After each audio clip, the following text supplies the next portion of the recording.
قدرمنو لیدونکو د ژوند پړاوونه د خپرونې مینوالو، څنګه چې ما په پیل کې یادونه وکړه چې د HHRD هیلپینګ هینډ مؤسسې لخوا 120 تنو هغه محصلینو ورونو ته روژه ماتي یعنې د افطاري زمینه برابره شوې وه چې تاسې ولیده. د دې ترڅنګ د دغه ادارې لخوا د HHRD هیلپینګ هینډ مؤسسې لخوا زمونږ دغو محصلینو ورونو ته دوه بنیانونه به هم ورکول کېږي. دغه توضیح هم موږ سره تاسې وګورئ، زموږ سره پاتې شئ، زموږ ملتیا وکړئ.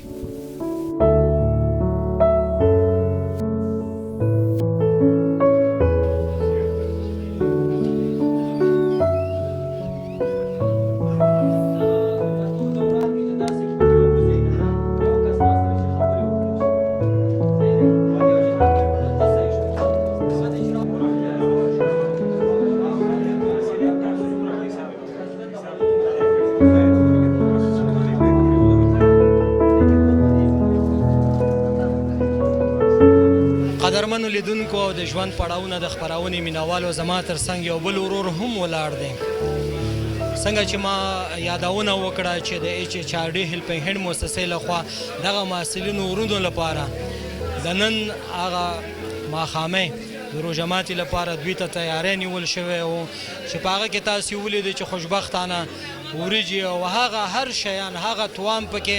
شامل و چې یو روژهدار ماښام د روژه ماتي لپاره ضرورت ورته لري. د دې ترڅنګ ما یادونه وکړه چې د HHRD هیلپینګ هینډ مؤسسې لخوا دغه محصلینو ورونو ته دوه بنیانونه هم ورکوي. د دغه ورور نه اورو او د دغه ورور یو څو خبرې اخلو چې دی څه ویل غواړي. ستړی مه شئ. سلامت ژوندی اوسئ. بسم الله الرحمن الرحیم. زما نوم عطاالله د تخار اوسېدونکی فعلحال دلته د دریم ټولګي زده کړیال یم. لکه څنګه چې تاسو وینئ دلته موږ ته روژه ماتی تیار سو او همدارنګه موږ ته بنینونه راکړل شول. داسې له نورو مؤسسو څخه موږ هیله لرو تر هغو پورې چې دا یو سنتي عنعنوي د افغانستان کې چې کوم هغه دی دا پرمخ بوځي او هغه خلک چې نسي کولی چې خپله ژوند چارې پرمخ بوځي د هغو سره کومک مرستې وکړي. داسې نورې مرستې کار چې موږ محصلین ناستو د لرې ولایتو راغلی یاستو دلته مرستې ته ډېر ضرورت لري. همداسې نور هغه خلک چې یتیمان دي له موږ نه هغوی ډېر مرستې ته ضرورت لري، باید هغوی سره هم زیاتې مرستې وسي. نو موږ دغه هیله لرو له هغو پورې چې دوی خپله مرستو ته دوام ورکړي. خوشحاله اوسئ. د تخار یادونه تاسې وکړه چې تاسې د تخار ولایت څخه راغلي یاستئ، دلته په ننګرهار کې خپلې زده کړې پر مخ وړئ. هلته خو موږ او تاسې ښه پوهیږو چې هم پوهنتونونه شته دی. تاسې څنګه ننګرهار غوره کړه او تاسې ننګرهار ته راغلي او دلته مو ځان شامل کړه تر څو تاسې خپل زده کړې پر مخ یوسئ؟ لکه څنګه چې ما مکتب پښتو ویلی دی، نو دا ما ښه ځان لپاره وګڼله چې زه داسې یو ولایت ته خپله ځان هغه کوم کامیابه کړمه چې هلته درسونه پښتو وي او ما لپاره کومه ستونزې پېښ نه سي. نو ګر چې هخوا د ولایتو کې ویټرنري پوهنځی و ښه درسونه خو هغه ژبه یې فرق درلودله نسبت هغوی فارسي ژبه دري ژبه کوله. نو ما دا ښه خپل ځان لپاره وګڼله چې زه باید پښتو پوهنتون ته لاړ سم او هلته خپله زده کړې وکړم په ښه توګه. عطاالله جانه غواړم چې دا هم راته تاسې یادونه وکړئ چې د یو میاشت مصارف به ستا دلته په دې پوهنتون کې څومره وي؟ یو میاشت مصارف هغه خرچې پورې اړه لري چې کوم متوسط خرچه موږ باندې راځي 6000 افغانۍ راځي. لکه اتاق کرایه سو د چپټرونه سولو تدریس سولو همداسې قلمونه سولو موږ ته چې کوم موږ مصرف کوو 6000 افغانۍ چې متوسط ډول چې موږ ډېر مصرف نه او کم مصرف نه متوسط ډول 6000 روپۍ افغانۍ په موږ مصرف راځي. دغه مصارف ستاسې هغه کورنۍ ستاسې هغه د کورنۍ غړي چې تاسې ته د هغې نه دا پیسې رالیږي او دغه مصارف هغوی پر غاړه به اخیستی وي، دغه پوره کولی شي او که نه؟ لکه څنګه چې تاسو پوهیږئ د افغانستان درس خلک چې دی زراعت پیشه دي، همدارنګه غریب خلک دي، دومره وس او توان نه لري چې خپله د زوی یا د اولاد لپاره دومره پیسې تیارې کړي. نو څنګه چې داسې مشکلاتو سره غونډ افغانان دوچار دي، نو موږ ته ځینې پیسې له کور نه راځي او داسې بدلیا شوی په حساب موږ ته دولت راکوي. نو هغه په سمستر کې موږ له یو پیره دوه پیرې لکه 6,000 روپۍ موږ له راکوي، د میاشتې تقریبا 1800 روپۍ راځي. دا پیسې موږ له راکوي. دا چې له سره ګډ ګزارم کېږي موږ خپله پر مخ بیا وایسو زده کړو. خوشحاله اوسئ عطاالله وروره، تاسې د بدل عایشې یادونه وکړه. تاسې خو به دلته په پوهنتون کې لیلیه نه یاستې، بیرون به تاسې یاستې. بیرون تاسې څومره چې یو اتاق هم نیولی وي او هلته د هغه اتاق تاسې څومره د میاشتې پیسې ورکړه؟ لکه څنګه چې سا کال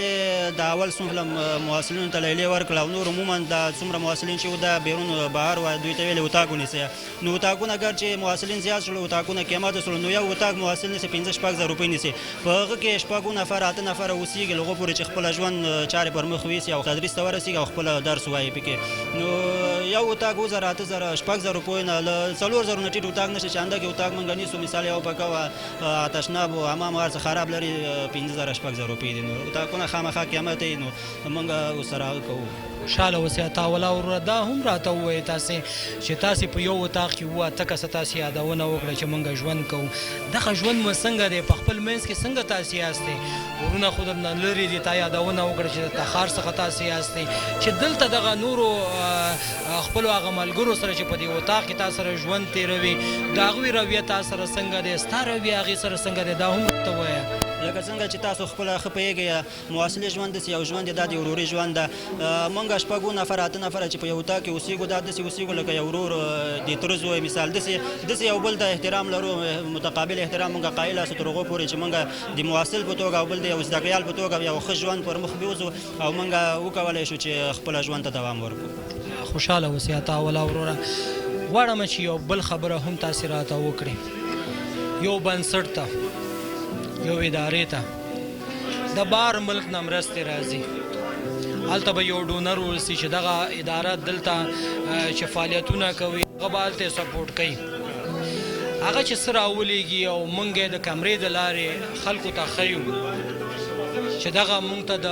بار ملک نه یو ورور رالیږلی، یو اداره موږ ته رالیږلی، هلته زموږ هغه کوم ډونران چې دي هغوی موږ ته دا رالیږلی. د دې موږ یو کلیپ راواخلو تر څو پورې د هغو ډونرانو، د هغو شتمنو خلکو چې چا موږ ته مرستې رالیږلي، د هغوی اعتماد پر ځای وساتو چې دغه بنسټ دغه مرستې ستاسې ونه خوړلې، دغه اداره ستاسې مرستې په شفاف ډول اړمنو کورنیو ته وسپارلې. ځینې زموږ داسې هیوادوال شته دی چې زه به ووایم بدبختانه د خپل لاس یې خو نه کېږي چې یو چا سره مرستې وکړي، خو داسې چې د بل ادارې نه مرستې کېږي هغه په فیسبوک یا په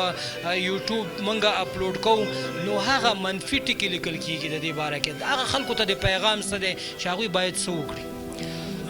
لکه څنګه چې تاسو د شرق تلویزیون څخه موږ ډېره مننه کوو چې هر وخت راغلي دي داسې مرستې خلکو ته ورښودلې دي، ګر چې مثبت کار یې کړی ده. نو هغه خلک چې منفي ذهن لري، منفي نقاط یې په ذهن کې دي، موږ له هغو څخه غواړو داسې یو کار یې نه کوي چې هغه څوک مرستې کوي د هغه زړه له مرستې نه تور کړي. نو آینده کې هغه ونه شي کولی، ده ته زړه ښه نه کړي یا شوق ونه لري چې مرستې وکړي. او داسې خصوصا افغانانو سره زموږ افغاني ټولنه کې داسې چې ده انتقاد زیات نیسو، خو موږ دا مشوره او د هغه چا له ډېر کم ورکوو. زموږ صرف انتقاد ده، دا انتقادونه ښه نه دی. نور داسې کارونه نشته دی چې یو څوک تشویق کړي، هغه آینده کې نور داسې پروګرامونه جوړ کړي لکه څنګه چې نن محصلینو ته د دې موسسې HHRD هیلپینګ هیر موسسې لخوا ته موږ له څنګه مرستې راکړل شي، داسې موږ هغه لرو چې نورې مرستې هم هغه یتیمانو د غریبانو ته باید تهیه کړل شي، ورکړل شي. خوشحاله اوسئ. ژوندی دی. قدرمنو لیدونکو، د ژوند پړاوونه د خپرونې مینوالو، هغه ورور چې د تخار ولایت څخه راغلی دلته ننګرهار ته، څنګه چې موږ او تاسې یادونه کوو چې ننګرهار د علم زانګو دی، دلته راغلی خپل زده کړې پر مخ وړي. د دغه ورور خبرې تاسې واورېدې. دلته بیا هم یادونه کوم چې د HHRD هیلپینګ هینډ موسسې د مسؤلینو سره به هم خبرې کوو. د ننګرهار پوهنتون د ویټرنري پوهنځي محترم رئیس صاحب سره، همدارنګه استادانو سره به هم خبرې کوو. زموږ ملتیا وکړئ او خپرونه تر پایه پورې وګورئ. قدرمنو لیدونکو، د ژوند پړاوونه د خپرونې مینوالو، څنګه چې موږ د ننګرهار پوهنتون د ویټرنري پوهنځي ته راغلي یاستو، خوشبختانه د تیر په څېر نن یو ځل بیا ما سره د ویټرنري د پوهنځي محترم رئیس صاحب پوهنوال پیر محمد ستانکزی صاحب زما تر څنګ ولاړ دی چې غواړم د ستانکزی صاحب سره هم یو دوه درې خبرې وکړم او دوه درې خبرې ترې واورم چې د نن ورځې د HHRD هیلپینګ هینډ مؤسسې دغه مرستې څنګه ستایي چې هغه 120 محصلینو ورونو ته د افطاري زمینه مساعد کړی و. ستړی مه شئ ستانکزی صاحب. السلام علیکم. تاسو هم خراغاس یو د تیر په سیر باندې هم لکه د HHRD مؤسسې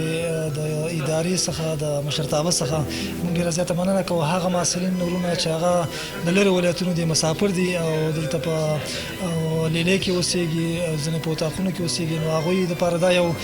په اصطلاح د یو ورورګلوۍ او یو د همکارۍ او هغوی سره یعنې د هغه د مسافریت احساس نه کړ او دغه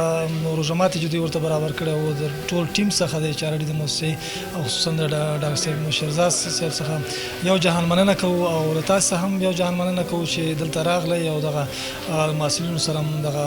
روژه ماتې ترتیب کړی او برابر کړی او ډېره زیاته مننه. دغه یعنې یو ښه پروګرام دی که په آینده کې هم دوی دغسې نور د محصلینو سره د همکارۍ لکه د تیر په څېر باندې چې څومره موږ ته هغه لباسونه یې د محصلینو دپاره برابر کړي وو نو دا یو ډېر ښه اقدام دی خصوصا زموږ د محصلینو ورونو سره. خوشحاله اوسئ ستانکزی صاحب. غواړم چې دا هم راته تاسې ووایئ چې دغه نن 120 هغه کسانو سره چې دغه د روژه ماتې دغه خواړه HHRD مؤسسې ورته برابر کړي وو د دې نه تاسې سره خو دلته محصلین ورونه به زیات وي چې څومره کسانو په تعداد به دغه محصلین دلته تاسې سره زده کړې کوي چې موږ په آینده وختونو کې نورو مؤسساتو ته ووایو همدارنګه HHRD ته چې دغه 120 کسان کفایت نه کوي دا هم که راته تاسې وایي مهرباني وکړئ. ډېره ښه پوښتنه مو کړله. اصلا سایل صاحب مسله زموږ ټول محصلین د پوهنتون چې دي نو دا تقریبا 15,000 پورې محصلین برابرېږي خو په لیلې کې چې اوسېږي هغه صرف 1200 محصلین په لیلې کې اوسېږي نور په اطاقونو کې دي یا بدلیاشه دي نو دغه یعنې د ټولو محصلینو لپاره دا کفایت نه کوي باید چې دوی او نورو مؤسساتو ولاته زموږ دا خواهش ته او هیله ده چې دوی نور د دې نه هم زیات کومکونه او مرستې وکړي ځکه هر محصل چې دا د کومک او د مرستې ته احتیاج دی او ځکه محصل داسې چې هغه بل ته احتیاج یې او د درس او تعلیم کوي نو په دغه اساس باندې که څومره دوی سره نوره همکاري وشي دا به د دوی لپاره د یو ښه غنیمت او دا کفایت نه کوي. زموږ هیله او خواهش دا ده چې د ټولو محصلینو سره دغسې همکاري او کومک ورسره وشي. خوشحاله اوسئ ستانکزی صاحب. غواړم چې دا هم راته تاسې ووایئ چې څنګه HHRD دغه پروګرامونه پر مخ اچولي د دې تر څنګ زموږ د شرق راډیو تلویزیون هیلې خیره بنسټ داسې پروګرامونه پر مخ اچولي چې غریبانو سره یتیمانو سره مرستې کوي. د دې تر څنګ هغه نور بنسټونه چې په دغه روژه کې موږ ګورو فعالیتونه یې ښه دي باید موږ او تاسې وستایو هغوی ته څه ویل غواړي چې د روژې مبارکه میاشت ده زموږ دغه ګران هیواد افغانستان یو جنګ ځپلی هیواد دی د جنګونو له امله زموږ ډېرې خویندې کونډې شوي دي ډېر زموږ هغه ماشومان زموږ هغه ورونه یتیمان شوي دي چې څه ویل غواړي دا هم مهرباني وکړي. مننه. زه خو یوازې هغه بنسټونه چې هغه خیري مرستې کوي کومکونه کوي هغوی خو هم بیخي ضرور خبره ده چې دغه ټولو غریبانو هغه بېوزلو کورنیو سره کومکونه او مرستې وکړي خو زما په هغه مالدارانو او هغه سرمایه‌دارانو ورونو باندې هم دا غږ دی ستاسې د میډیا د طریقه چې دوی دغه بېوزلو سره چې یو کس سره یو کس افغان ورو دا مرسته او کومک وکړي نو انشاءالله چې یو کس هم په افغانستان کې داسې څوک پاتې نه شي چې هغه مجبوره یعنې ځینې کسان ښه انشاءالله چې ښه اقتصادي وضع جوړې دي یا مثلا هغه بنسټونه چې هغوی کومکونه کوي مرستې کوي د ټولې نړۍ کومکونه افغانستان ته راځي خو په دغومره کومکونو سره سره زموږ داسې ورونه او کورنۍ داسې شته دي فامیلونه چې هغوی بیخي ډېر زیات مجبوره دي نو ټولو ته ټولو نه زما دا هیله او خواهش دی چې دوی سره کومکونه مرستې وکړي. خوشحاله اوسئ ستانکزی صاحب. غواړم چې دا یو خبره بل هم له تاسې واورم چې زموږ هغه سرمایه‌دار ورونه چې شتمن دي خپل کله خیرات او زکات چې وباسي خپل یو منشي ته ورکوي چې دا تاسې واخلي او په غریبانو باندې او په هغه مسکینانو باندې تاسې وویشي دغه د خیرات زکات پیسې دي خو متاسفانه هغه خلک هغه اړمنو کورنیو ته دغه پیسې نه رسوي خپلو خپلوانو ته یې ورکوي یا ځي یو موټر پې اخلي یا ځي خپل بل کاروبار پې جوړوي هغه خلکو ته د پیغام څه دی محترم رئیس صاحب کراته دا هم تاسو وایي مهرباني وکړئ. سر صاحب دا خو ډېره غلطه خبره ده چې یو بیچاره سهم او د هغه سړی دا غلا کوي او جب کوي شي نو دا ښه کار نه دی. د دې لپاره باید چې هر څوک د یو احساس ملي احساس ولري چې د خپل اولادونو په څیر باندې خپل کورنۍ په څیر باندې لکه څنګه چې دا غواړي چې خپل بچیانو ته ښه خوراکونه ښه امکانات برابر کړي. نو په همدې شکل باندې که چېرته موږ ټول افغانان یو لاس او یو بدن یې وګڼو نو باید چې ټولو سره په مساوي ډول باندې لکه څنګه چې وایي کوم شی چې ځان لپاره خوښ هغه باید چې د بل مسلمان لپاره هم خوښ وي. نو هغه حدیث او قرآني آیتونه هم دي چې باید چې د خپل ټولو مسلمانانو سره د ټولو سره یو شان ته د هغوی سره کومک او مرسته وشي. یعنې په ځای د دې چې هغه د بل مؤسسې یا د بل سرمایدار نه پیسې رااخلي او هغه ورته تقسیم کړي په عادلانه شکل سره خپل جب نه هم باید چې دوی ورسره د خپل شخصي سرمایه مصرف کړي او ورسره کومک وکړي. نو ځکه چې هغه عالمان صاحبان دا خبره زیاته کړي چې په دغه خصوصا په د روژې په میاشت کې چې یوه کجوره یا یوه خرما یا یو ګیلاس اوبه چاته ورکړي هم څومره ثواب چې دغه روژتي کېږي همدومره ورسره د دم کېږي. نو په دغه شکل باندې که چېرته موږ ټول دا ملي احساس پیدا کړو او کومک وکړو خصوصا مالداران وروڼه نو دا به د ټولو افغانانو یعنې غریب سړی به پاتې نه شي ټول به دغې کومکونو نه مستفید شي او دا به هم په دې دنیا ورته الله پاک اجرونه ورکړي هم په هغې دنیا دواړو جهانو به کامیابي په نصیب وي. خوشحاله اوسئ. مننه تاسې نه چې مرکې ته موږ سره حاضر شئ. تاسو نه هم یو جهان مننه. کور مودان سلامت اوسئ. خوشحاله اوسئ. قدرمنو لیدونکو د ژوند پړاوونه د خپرونې مینوالو د پوهنوال پیر محمد ستانکزی صاحب چې د ویټرنري د پوهنځي محترم رئیس صاحب دی تاسې د رئیس صاحب خبرې واورېدې چې څنګه نن HHRD هیلپینګ هینډ مؤسسې راغې او دلته 120 هغه محصلینو ورونو لپاره د ماښامۍ روژه ماتې برابر کړه. تاسې هم راشئ زموږ په دې پوهنتون کې نور محصلین ورونه هم ډېر دي. د ستانکزی صاحب یو ډېر بل په زړه پورې خبره هم ماته رایاد شو چې که په دغه مبارکه میاشت کې په دغه روژه کې ته د یو مسلمان لپاره ته د ماښامۍ افطاري برابروي الله تعالی به تا ته د یو ورځ چې یو مسلمان د سحر نه تر ماښامه پورې روژه نیسي دومره ثوابت به ورته ورکوي. راځئ چې موږ او تاسې ټول د دغه ثواب څخه برخمن شو. قدرمنو لیدونکو د ژوند پړاوونه د خپرونې مینوالو موږ سره پاتې شي. خپرونه جریان لري. څنګه چې تاسې ګورئ نن د ننګرهار په پوهنتون کې ویټرنري پوهنځی کې 120 هغو محصلینو ورونو ته د HHRD هیلپینګ هینډ مؤسسې لخوا د ماښامۍ روژه ماتې برابره شوه. د دې ترڅنګ دغه محصلینو ورونو ته تاسې ولیده چې دوه بنیانونه هم د دغه ادارې لخوا ورکړی شو. خوشبختانه بیا به هم ووایم چې د تیر په څېر یو ځل بیا ما سره د HHRD هیلپینګ هینډ مؤسسې ختیځ زون د ولایتي مسؤل ذبیح الله شیرزاد صاحب زما تر څنګ ولاړ دی. غواړم چې د شیرزاد صاحب څخه هم د نن ورځې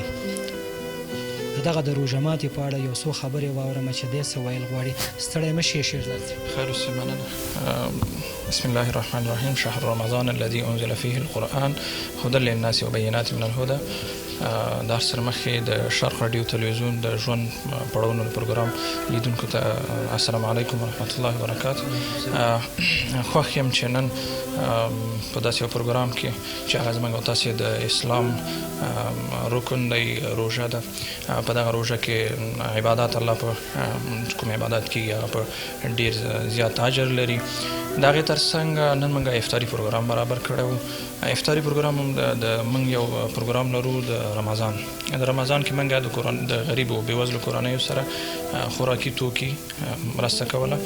سږ کال او تېر کال مو دا لومړی ځل دی او تکراري دویم کال هم دی چې موږ د افطاري پروګرامونه هم برابرو. هغه په دې خاطر باندې چې موږ غوښتل چې د هغه کورنیو سره چې هغه غریب دي هغوی د خوراکي موادو نشتون سره مخ دي. همدارنګه هغه محصلین چې د درونټې د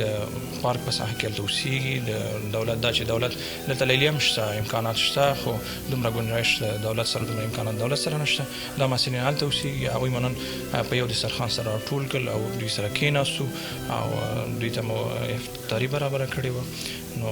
تاسې څخه ډېره زیاته مننه کوم چې راغلی د محصلینو سره کېناستئ د زړه خواله مو سره وکړله نو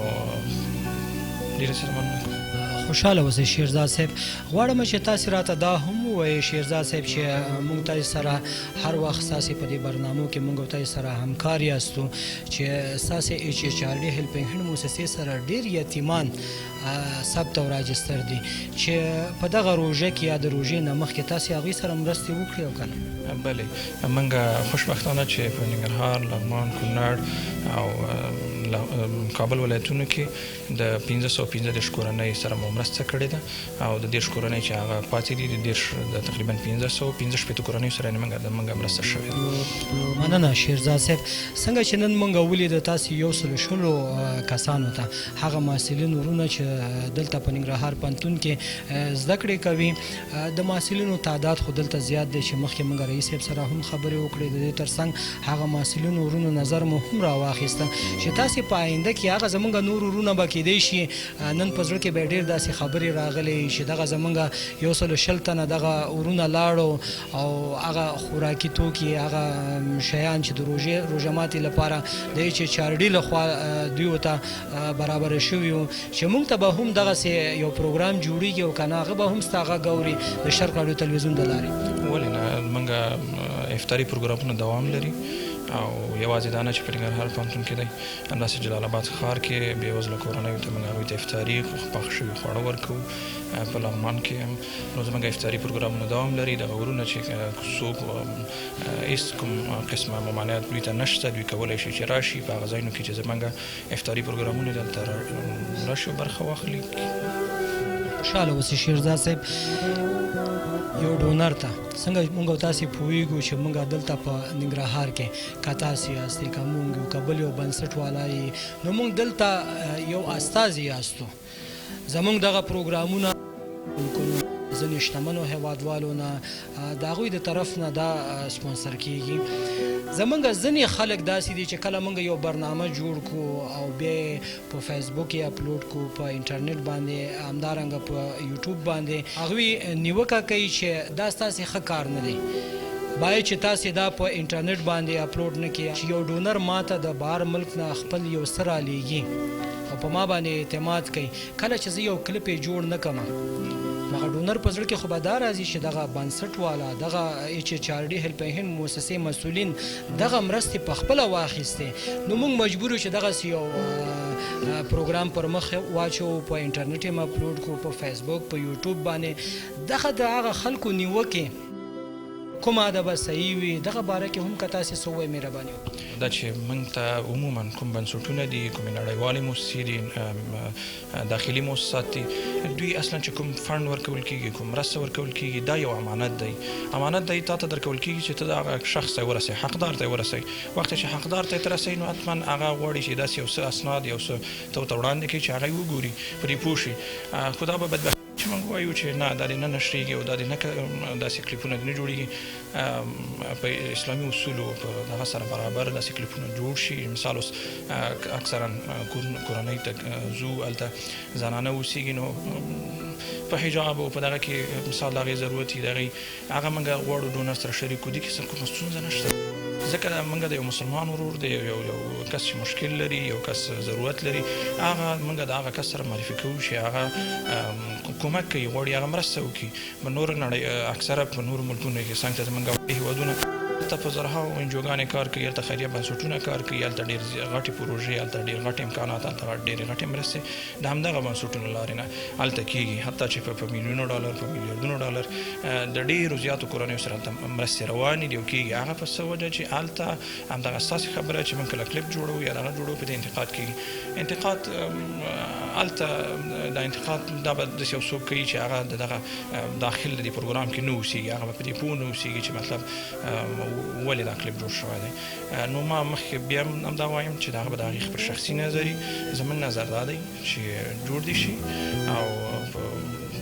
اسلامي اصولو په پرده او په حجاب کې جوړ شي او وړاندې دي شي هغه ډونر ته هغه کس ته چې هغه خپل امانت رالیږي هغه خو موږ نه بیرته یو جواب وغواړي یا به حتما پوښتنه کوي چې تا سره ما مرسته وکړه تا دغه کورنۍ چې ما ته معرفي کړه تا دغه مرسته ورسوله که ونه رسوله بل دا دی چې دغه کلیپونه چې نشریږي دا په دې معنا نه دی چې مطلب دا خو اصلا دې هدف یوازینی چې موږ او تاسې ټول لرو د بنسټونو که نړیوالې موسسې دا په دې خاطر چې نور خلک تشویق شي خیریه بنسټونه چې په کوم ملک کې کار کوي هغه د دې لپاره که هغه کوم کلیپ خپروي کوم دغه دا د دې خاص د تشویق په خاطر باندې هغه سرمایه‌داران هغه زموږ مالداره خلک هغه تجاران د هغوی د تشویق په خاطر باندې چې موږ هم په دغه ملک کې مثال مشکلات لرو دلته غریبي کورنۍ شته دی دلته خلک ضرورتونه لري نو هغه ضرورتونه د هغوی ته مخ ته وړو هغه یې ګوري نو د همدې د اوس پخوا مخکې وختونو کې خو تقریبا د 2002 کال راهیسې تر 2010 او 2014 دې وختونو پورې دومره خیریه بنسټونه هم نه وو دومره مرستې هم نه راتللې خو اوسني وخت کې چې زه ګورم ماشاءالله په ډېر کافي تعداد سره حتی هغه یتیمانو کورنۍ چې هغوی به په کلونو کې چا پوښتنه نه کوله اوس د همدغه خیریه بنسټونو لارې نه یعنې ډېر زیات کومک ورسره کېږي که لږ هم کېږي هغه ډېر زیات دی کورنۍ لپاره په دې خاطر چې هغه ورته ضرورت لري وخت چې کورنۍ ته هغه د نش نه یو څه هم ورسېږي یو څه ورته ورکړی شي هم ډېره ده که یو ورور یو مثال د خارج نه موږ ته $15 هم رالیږي $2 رالیږي $1 هم رالیږي موږ پرې پوهېږو چې دلته په افغانستان کې دومره ورته ضرورت دی چې یو ماشوم یو بوټ یا یو چپړکه شته خو بله نه لري موږ کولی شو چې په هغه $1 باندې هغې ته هغې خپې پټې کړو موږ کولی شو هغې ته په یو قلم وولو موږ کولی شو هغې ته په یو کتابچه واخلو دا ډېره غټه مرسته ده که په دې خلک پوه شي خوشحاله اوسئ مننه که دغه کلیپونه مونږ جوړ کړو شیرزاد صاحب او هغه ډونر ته او هغه اداره چې مونږ او تاسو ته دغه مرستې رالیږي په آینده کې هغه تشویق کېږي هغوی کولی شي چې مونږ ته نورې مرستې هم راولي همداسې ده ډېر زیات مفید تمامېږي کوم کلیپونه چې موږ جوړوو دا لیږ ورته هغوی ګوري دا ډېر زیات مفید تمامېږي ځکه هغه د زړه د اخلاص هغه غواړي چې کوم مرسته وکړي خوشحاله اوسئ مننه کومه چې راغله موږ سره برخه واخیسته په پروګرام کې ډېر زیات قدرمنو لیدونکو د ژوند پړاوونه د خپرونې مینوالو د شیرزاد صاحب خبرې تاسې واورېدې زموږ د کلیپونو د جوړولو صرف او صرف موخه دا دی چې موږ ته هغه کومې مرستې رالیږل کېږي چې موږ په شفاف ډول هغه کورنیو ته سپارو تر څو پورې د هغې یو کلیپ موږ جوړ کړو او هغه ادارې ته یا هغه ډونر ته یا هغه چا چې موږ سره مرستې کړي هغه ته ولیږو تر څو پورې هغوی تشویق شي او موږ سره نورې مرستې وکړي او په هغه مرستو باندې موږ د خپلو اړمنو کورنیو د هغو غریبو او فقیرو کورنیو لاسنیوی وکړو قدرمنو لیدونکو د ژوند پړاوونه د خپرونې مینوالو دا و زموږ د نن ورځې خپرونه چې د ننګرهار پوهنتون د ویټرنري پوهنځي څخه مو تاسو ته چمتو کړی وم تر بلې خپرونې چې بیا هم زه توریالی ساحل ستاسې ورور ستاسې کوربه او ما سره د کمرې په برخه کې ساحل شاداب بیا ستاسې په درانه چوپړ کې حاضرېږو تاسې په لوی او بخښونکي خدای سپارم په تلو تلو کې بیا هم تاسو ته دعا کوم چې د روژې دغه پاتې شپې او ورځې مو په عبادتونو په اطاعتونو سره ترسره کړئ د یو تلپاتې او سوکاله او باثباته افغانستان په هیله لوی الله مو مل شي